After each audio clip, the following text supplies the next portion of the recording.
তুই এই ভিডিও থাম্বনেলটা দেখে ক্লিক করে দিয়েছিস, তার মানে তোর জীবনে বড় কিছু করার স্বপ্ন নিশ্চয়ই আছে, তাই তুই এই ভিডিও থাম্বনেলটা দেখে ক্লিক করেছিস। কিন্তু তুই এটা কখনোই করতে পারবি না। হ্যাঁ, এটাই সত্য। কারণ জীবনে যদি তুই সমাজের কথা শুনে চলিস, তাহলে তুই জীবনে বড় কিছু করতেই পারবি না। কারণ সমাজ আমাদের যা শেখায় সেটা হলো, প্রথমে তুই স্কুলে পড়বি, তারপরে কলেজে পড়বি, তারপরে তোর একটা চাকরি হবে। এটা সমাজের কাছে খুবই ভালো, তোর কাছেও এটা বড় হতে পারে যদি তুই এটা চাস। তুই যদি চাস বড় হয়ে আমি একটা চাকরি করব, পুলিশ হব, আমি ব্যাংকের ম্যানেজার হব, তাহলে ঠিক আছে। আর যদি তুই না চাস, পুরো আমার মতন তোর যদি ভাবনা চিন্তা হয় জীবনে বড় কিছু একটা করতে হবে, যেটা আমাদের বংশে কেউ করতে পারেনি, বংশে একটা ছাপ ছেড়ে যেতে হবে। মধ্যবিত্ত হয়ে জন্মেছি তার মানে এটা নয় যে মধ্যবিত্ত হয়ে মরে যাব। জীবনে একটাই উদ্দেশ্য ভাই, কয়েক কোটি কোটি টাকা কামাতে হবে, না হলে চেষ্টা করতে করতে মরে যেতে হবে। এটাই লাইফ। কিন্তু তুই যদি চাকরি করে এটা ভাবিস যে কয়েক কোটি কোটি টাকা কামাবো, এটা সম্ভব নয়। কারণ আমি যেটা ভাবি, চাকরিটা তৈরি করা হয়েছে মধ্যবিত্তদের জন্য। তুই মধ্যবিত্ত হয়ে চাকরি করবি, তুই মধ্যবিত্তই রয়ে যাবি। কারণ চাকরি করে তোর মাসিক বেতন খুব জোর 70,000 টাকা হবে, যেটা থেকে তুই তোর ঘরের সমস্যায় শেষ করে উঠতে পারবি না। এই টাকাটাকে তুই যদি ঠিকঠাকভাবে কাজে লাগিয়ে বড় কিছু করতে চাস, তাহলে ঠিক আছে। হ্যাঁ, তাহলে তুই অনেক কিছু করতে পারবি, কিন্তু ভাই অনেক লেট হবে। ভিডিওর মাঝে তোর কাছে আমার একটাই কোশ্চেন ভাই, কোশ্চেনটা হচ্ছে কে বানিয়েছে এই নিয়ম যে জন্মাবি, তারপরে স্কুলে যাবি, তারপরে কলেজে যাবি, তারপরে একটা যা হোক করে ছোটো মোটো চাকরি বাকরি পাবি, তারপরে বিয়ে করবি, তারপরে তোর বাচ্চা হবে, আবার সেই বাচ্চা সেই একই কিছু করবে তোরই মতন, স্কুল যাবে, কলেজ যাবে, চাকরি বাকরি। কে বানিয়েছে ভাই নিয়মটা? তারপরে তুই একদিন দেখবি হঠাৎ তুই ভুলে গেছিস। এটাই কোশ্চেন। এবারে লাইফ কোনটা আমি বলছি তোকে, শোন। তুই তোর লাইফটাই শোন। তোর লাইফটা কার ভাই? তোর। তুই যা মন চাই তাই করবি, যাতে তুই খুশি পাস তুই সেটাই করবি। কিন্তু তোকে টাকা ইনকাম করতেই হয় ভাই। তুই পৃথিবীতে একদিন জন্মেছিস, তেমন তোকে একদিন মরতে হবে। এটা যেমন সত্য, তেমনি পৃথিবীতে তুই একদিন জন্মেছিস, তার মানে তোকে একদিন টাকা ইনকাম করতে হবে, এটা তেমন সত্য। এই ভিডিওটা আমি দুটো ভাগে ভাগ করেছি। প্রথম ভাগ মাইন্ডসেট, তোকে কোটিপতি হওয়ার জন্যে কীরকম মাইন্ডসেট দরকার, কীরকম তোর ভাবনা চিন্তা দরকার, এটা হচ্ছে নাম্বার 1। আর দ্বিতীয় হচ্ছে দ্য পাওয়ার অফ 48 ল এর প্রথম 7টা পার্ট, যার মাধ্যমে তোর কোটিপতি হওয়ার জার্নিটা অনেক সহজ হতে চলেছে। এই ভিডিওর শেষে আমি তোকে একটা স্টোরি বলবো, যেটা আমার লাইফের সাথে পুরোপুরি জড়িত। তাহলে তুই চাচ্ছিস তো আমার সাথে এগুলো শিখতে? আর প্রথম পার্ট যেটা আমি তোকে শিখাবো, যে তোর কোটিপতি হওয়ার জন্য ভাবনা চিন্তাটা কীরকম হওয়া উচিত।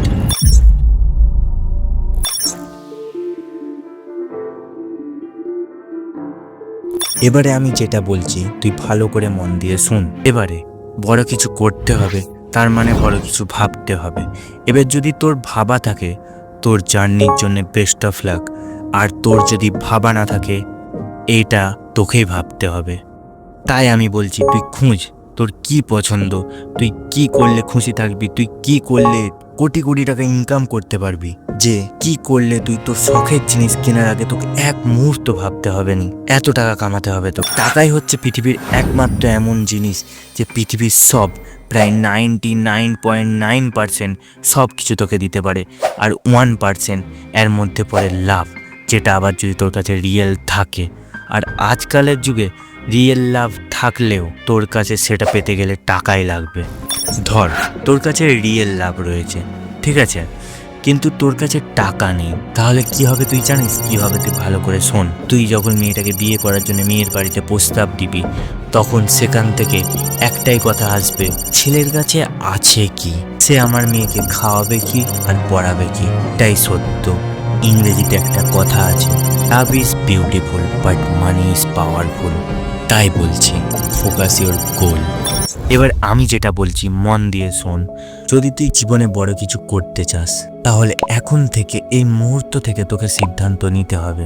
এই কথাটা আমি তোকে বললাম, তুই শুনলি, কিন্তু এটা কি তোর কাছে সহজ হবে?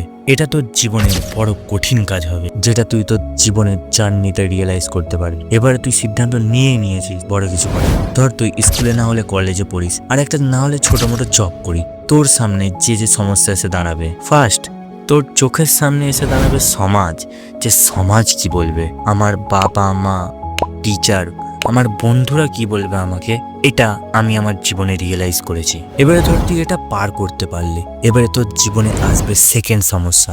এই সমস্যাটা শোনার পর তুই একটু অবাক হতে পারিস। সেই সেকেন্ড সমস্যাটা হচ্ছে তুই নিজেই। হ্যাঁ, তুই ঠিক শুনছিস, তুই নিজেই। তোকে বড় কিছু করতে হবে, এটা তুই জানিস, তোর মন জানে, কিন্তু তোর শরীর কি এটা জানে? প্রথম তুই যেটা করতে চাইবি, তোকে করতে সেটা খুব ভালো লাগবে। 1 দিন 2 দিন 3 দিন 1 সপ্তাহ 1 মাস পর হঠাৎ তোর একদিন মনে হবে আজ নয় এই কাজটা কাল করব। বাস এখান থেকেই চালু হলো মেন পয়েন্ট। তারপরে এই যে একটা দিন যে আজ নয় কাল করব, এটা তোর জীবনে প্রচুর আসতে থাকবে, দিন দিন আসতে থাকবে, বাড়তে থাকবে। হঠাৎ একদিন তুই ভুলেই যাবি তুই জীবনে কী চেয়েছিলিস। তাই বলছি সেকেন্ড পয়েন্টটা অবশ্যই তোর মনে রাখা উচিত। Third and last point, sorry এটা পয়েন্ট নয়, এটা রুল। তুই তোর লাইফ হিসাবে একটা রুটিন তৈরি কর। সেই রুটিনে যেই কাজটা রাখবি সেটা দিনে 10 মিনিটও হতে পারে, কিন্তু প্রতিদিন করতে হবে। একটা কথা বলছি, তুই এটা মনে রাখ। কেউ একজন মহান ব্যক্তি বলেছেন, কোনো একটা কাজকে ধরে রাখা অনেক ভালো অনেক কাজকে একটু একটু করার থেকে। এবারে তুই জানিস তুই কি করবি, কিন্তু কি করে করবি এটাই তো পয়েন্ট না। ধর তুই স্কুলে পড়িস, আমি স্কুল নিয়ে উদাহরণ দিচ্ছি, ভালো করে শোন। স্কুলে 3 শ্রেণীর ছাত্রছাত্রী থাকে। প্রথম শ্রেণী যারা থাকে তারা প্রচুর পড়ে, বাবা মা টিচার সমাজ এদের যা বলে এরা তাই শোনে। তারা উঠতে বললে উঠে আর বসতে বললে বসে। তারা জীবনে যা চায় তারা সেটা কখনোই পায় না, কারণ তারা নিজের কথা নয় লোকের কথায় উঠে বসে। তাদের কাছে এটা খুবই কঠিন ব্যাপার। দ্বিতীয় পর্যায়ে পড়ে যারা, তারা মোটামুটি পড়াশোনা করে, বাবা মার কথা, টিচারের কথা, সমাজের কথা কিছু শুনে, কিছু নিজের কথা শুনে, কিছু শুনেনি। এরা জীবনে চেষ্টা করে, কিন্তু এদের ফল মোটামুটি সেই মধ্যবিত্তর মতো। এদের কাছে এটা সহজ হতে পারে যখন এরা এটা পুরোপুরি বুঝে যাবে এরা এবং এটাকে কন্টিনিউ করবে। তারপর আসছে দ্বিতীয় শ্রেণী, এরা আল্ট্রা প্রো ম্যাক্স। এরা না সমাজের কথা, না বাবা মার কথা, না টিচারের কথা, এরা কারু কথাই শোনেন। এরা সবসময় নিজের কথা শুনে চলে। এদের মনে যা আসে এরা তাই করে। এরা সমাজের কাছে খারাপ হলেও এরা চাইলেই পড়াশোনা বাদ দিয়ে জীবনে সব কিছু অ্যাচিভ করে নিতে পারে। এদের মধ্যে একটা খারাপ অভ্যাস আছে, ঠিক আছে, এটা আমার খারাপ লাগে, এটা এবার তোমাদের কি আমি বলতে পারছি না। এরা ভাবে যা হচ্ছে না হচ্ছে। এদের মধ্যে বেশিরভাগ ছেলে মেয়ে বড় কিছু স্বপ্ন দেখেনি, কিন্তু যদি এরা চেষ্টা করে এরা অবশ্যই পারবে। এবারে যেটা বলি, এই কাজটা করতে করতে প্রথম শ্রেণী, দ্বিতীয় শ্রেণী, তৃতীয় শ্রেণী, 3টে শ্রেণীর মধ্যেই বেশিরভাগ সম্ভাবনা এই কাজটা করতে করতে হঠাৎ করে ছেড়ে দেওয়া। এবারে যে কথাটা বলছি এটা তোমার কাছে প্লাস পয়েন্ট, কেউ খারাপ ভাববে না। তুই যদি সিঙ্গেল হস তোর কাছে তাহলে অনেকটাই প্লাস পয়েন্ট, কারণ গার্লফ্রেন্ডকে বয়ফ্রেন্ডকে সময় দিতে দিতে দিন শেষ। আর থাকলেও অসুবিধে নেই, কিন্তু যেটা বলছি চেষ্টা করো স্বপ্নকে টাইম দেওয়া, না হলে স্বপ্ন স্বপ্নই রয়ে যাবে। আর যাকে নিয়ে স্বপ্ন দেখেছো তাকে অন্য কেউ নিয়ে চলে যাবে, এটাই সত্য। তাই বলছি তোকে অ্যাচিভ করতেই হবে যাই হোক করে। এই ভিডিওটা তুই যদি ভালো করে দেখিস তাহলে তুই বুঝেই গেছিস যে তুই কি করে অ্যাচিভ করবি।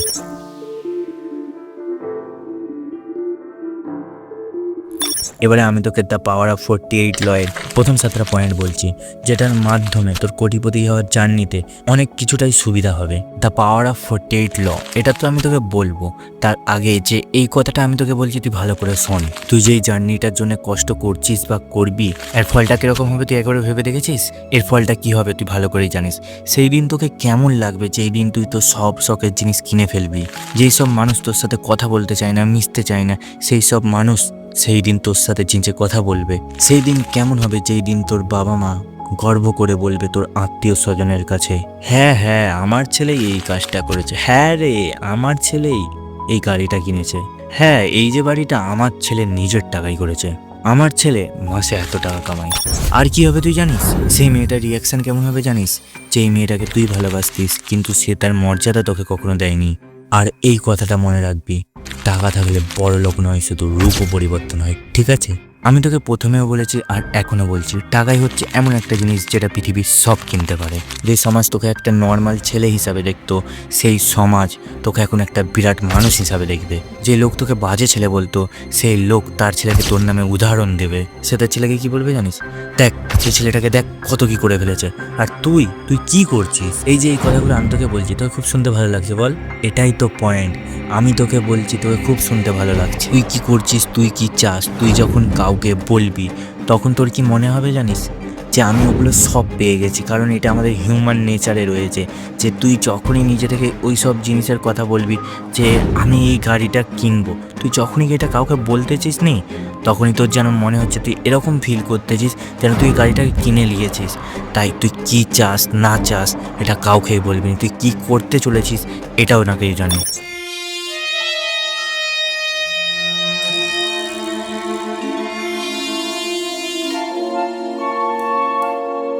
First law, never outshine the master. এটা আমি তোকে উদাহরণ দিয়ে বোঝানোর চেষ্টা করছি। তুই ধর কোনো কোম্পানিতে কাজ করিস, সেই কোম্পানির ওনারের থেকে তুই বেশি বুদ্ধিমান, তুই তার থেকে বেশি ভালো কাজ করিস, কিন্তু আর তার থেকে ভালো তুই কোম্পানিটাকে সামলাতেও পারবি। কিন্তু তোকে এটা কখনোই প্রকাশ করলে হবে না। তুই তার থেকে ইন্টেলিজেন্ট, ভালো কাজ করিস, ভালো কোম্পানি চালাতে পারবি।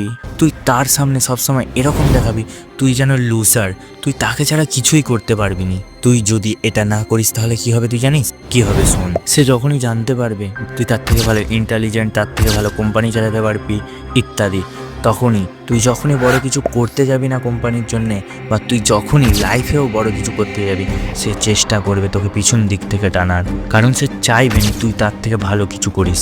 এটা প্রচুর প্রাচীন যুগ থেকে হয়ে এসছে। তাই বলছি নেভার আউটসাইন দ্য মাস্টার। তোর ওপরের লোককে কখনোই দেখাসনি যে তুই কি করতে পারিস।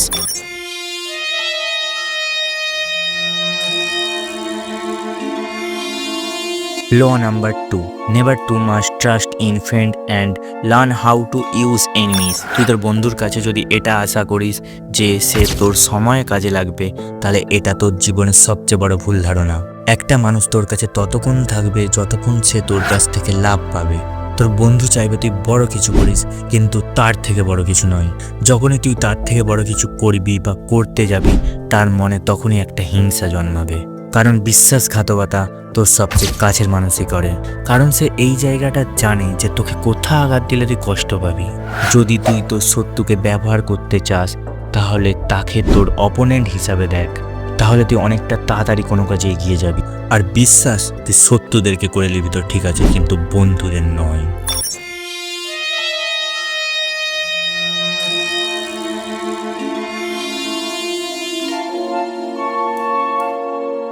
ল নাম্বার 3, কনসেল ইউর ইন্টেনশন। সামনের মানুষকে তুই কখনোই বুঝতে দিবি নি যে তুই কি করতে চাস। কারণ সে যখনই বুঝতে পারবে না আঘাতটা কোন দিক থেকে হবে, তার আঘাত পাওয়ার সম্ভাবনাটা বেড়ে যাবে। তাকে কখনোই বুঝতে দিলে হবে না যে তোর আসল উদ্দেশ্যটা কি, তুই কি তার করতে পারিস। আমাদের হিউম্যান নেচারে একটা সাধারণ জিনিস আছে, যখনই কোনো মানুষ তোর সাথে ভালো ব্যবহার করবে, তোর সাথে ভালোভাবে 2-4 দিন কথা বলবে, তখনই তুই তোর সমস্ত গোপন কথা তাকে বলতে থাকিস, এটা ভেবে যে সেই সব কথা আমাদের দুজনের মধ্যেই থাকবে। এরকম করে তুই তোর নিজের ক্ষতি করিস। তুই যখন তোর এই গোপন কথা হিসাবে কাজ করতে পারবি না, বা তুই যখন এই গোপন কথা হিসাবে কিছু করতে পারবি না, তখন বেশিরভাগ সম্ভাবনা সে এই কথাগুলো নিয়ে তোকে সবের সামনে হাসাহাসি করবে বা তোকে বলবে। তাই মুখটাকে বন্ধ রাখতে শিখ।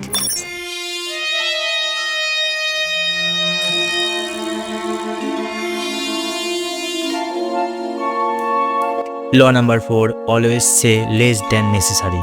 তোর পিছনে মানুষ ততক্ষণ লেগে থাকবে যতক্ষণ তুই তার কথায় রিপ্লাই দিবি, রেগে যাবি, তখনই মানুষ বুঝতে পেরে যাবে যে তোকে কি বললে তুই রেগে যাবি। তাই বলছি কম কথা বল। আর যখনই তুই বেশি কথা বলিস, মানুষের কাছে তোর ভ্যালু কমে যায়। আর যখনই তুই কম কথা বলবি, তোর একটা কথা মানুষ কান দিয়ে ভালো করে শুনবে, মানুষের কাছে তোর কথার দাম বেড়ে যাবে। তুই দেখবি Elon Musk, Bill Gates, Jeff Bezos নিজেদের যে কোনো মিটিংয়ে বা যে কোনো কিছুতে যতটা প্রয়োজন ততটাই কথা বলে, তার থেকে এক চুলো বেশি নয়।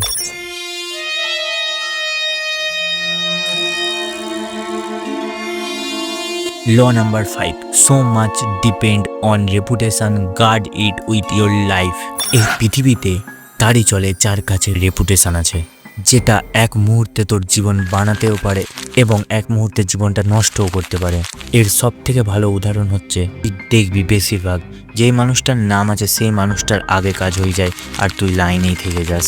তোদের গ্রামে বা শহরে তোদের ফ্যামিলির যা নাম আছে, তোর দাদু তোর বাবার, এটা বানাতে অনেক সময় লেগে গেছে। তাই তোর বাবাকে তুই বলতে নিশ্চয়ই শুনেছি, দেখ এমন কিছু করিনিস যেটা নিয়ে আমাদের মান সম্মানের ক্ষতি হয়। কারণ এই রেপুটেশন বানাতে সময় অনেক লাগে, নষ্ট হতে এক মুহূর্ত নয়। তাই চাই হয়ে যাক হয়ে যাবে, চেষ্টা করো বেশিরভাগ রেপুটেশনটা না যায়।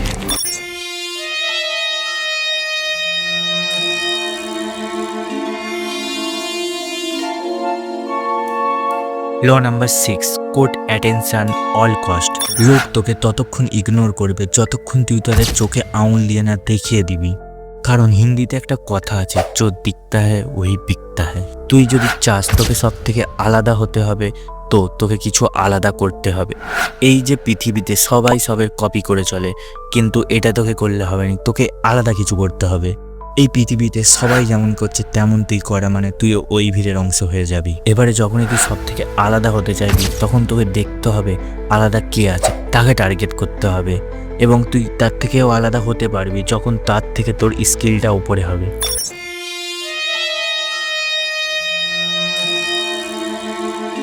Law number 7, get others to do the work for you but always take the credit. এই লটা দ্বারা বোঝানো হয় লোককে দিয়ে কাজ করিয়ে ক্রেডিট তুই নে। এর সব থেকে ভালো উদাহরণ হচ্ছে ইনস্টাগ্রাম। কারণ লোক এটা জানে যে ইনস্টাগ্রামের ফাউন্ডার হচ্ছে মার্ক জুকারবার্গ। কারণ ইনস্টাগ্রামের আসল ফাউন্ডার হচ্ছে কেভিন স্ট্রিমস আর কো ফাউন্ডার হচ্ছে মাইক গ্রেগার। চালাকি করে মার্ক জুকারবার্গ এই পুরোপুরি ক্রেডিটটা সে নিয়ে নেয়। আর আজ মানুষ এটাই জানে যে ইনস্টাগ্রামের আসল ফাউন্ডার হচ্ছে মার্ক জুকারবার্গ, আর তাদের নাম কেউ আজ মনে রাখেনি। এটা অনেক কোম্পানিতেও হয় যে কাজটা করে কোনো এমপ্লয়, আর নামের বেলায় নামটা হয় কোম্পানির। এর মাধ্যমে বোঝা যায় এই লটা আমাদেরকে এটাই শেখায় যে কিভাবে লোককে কাজ করে ক্রেডিট তুমি নিয়ে নাও। এবারে আমি তোকে যে স্টোরিটা বলবো বলেছি সেটা আমি বলছি, তুই ভালো করে মন দিয়ে শুন। তোকে ভিডিওর প্রথমেই বলেছি, কেউ একজন মহান ব্যক্তি বলেছেন যে কোনো একটা কাজকে ধরে রাখা অন্য কোনো অনেকগুলো কাজকে করার থেকে অনেক ভালো। এই কথাটা আমার লাইফে গুরুত্বপূর্ণ ভূমিকা পালন করে। কারণ আজ থেকে প্রায় 2 বছর আগে আমি একটা ইউটিউব চ্যানেল খুলেছিলাম, আর এখন 2টো ইউটিউব চ্যানেল রয়েছে, প্লাস হচ্ছে এটা আর একটা 3টে ইউটিউব চ্যানেল। ঠিক আছে, আমি এই কাজটাকে ধরে রেখেছি বলেই আমার মন গেছে ইউটিউব চ্যানেল খোলার, আমি খুলে ফেলেছি। আর এখন 2টো অবধি বসে স্ক্রিপ্ট লিখে ফেলেছি, আর এখন তোকে এডিট করে কিছুদিনের মধ্যেই ছেড়ে দেবো। আমার এটা করতে বেশি সময় লাগছে না, যেটা তোর কোনো নতুন ইউটিউবারকে করতে গেলে মিনিমাম 1 থেকে 1.5 মাস লেগেই যাবে এইসব শিখতে। তাই কোনো একটা কাজকে ধরে রেখেছি বলে এটা হলো।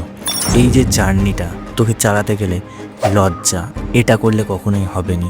এই ভিডিওটার মধ্যে আমি যে তোমাকে তুই তাকারি এইসব করেছি, এর জন্য সরি।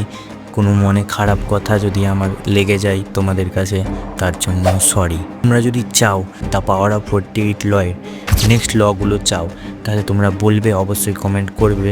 আমি নেক্সট সমস্ত ল একটি ভিডিওর মধ্যে আলোচনা করে দেব।